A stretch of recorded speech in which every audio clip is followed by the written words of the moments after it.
இந்த பவுஞ்சூர் கிராமத்தில் எத்தனை பசங்க இன்னைக்கு ஃபாரின்ல போய் பிழைக்கிறாங்கங்க.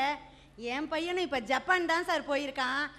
என் பையன் ஒரு வெளிநாட்டு லாங்குவேஜ் ஜப்பான் கத்துண்டதுனால அவன் திறமைய மதிச்சு இன்னைக்கு ஒரு நல்ல ஜாப் என் பையனுக்கு கொடுத்துருக்காங்க ஐயா ஜப்பான்ல.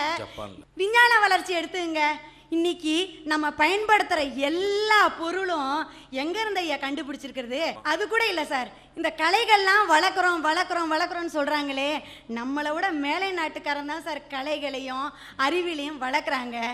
நம்ம அறிவியல் மேதை அப்துல் கலாம் முதல்ல சுவிட்சர்லாந்தில் போய் காலடி வச்சாருங்கய்யா. அந்த நாளை தான் நம்ம அவங்க சயின்ஸ் டேன்னு கொண்டாடுறாங்கய்யா. மைத்ரீம் பட்ஜெட்னு கேள்விப்பட்டிருப்பீங்க. மைத்ரீம் பட்ஜெட்னா உலக அமைதிக்காக வரைஞ்ச சான்ஸ்கிரிட் ஸ்லோகம் அடங்கியது. அதை படித்தது யாரு தெரியுங்களா ஐயா?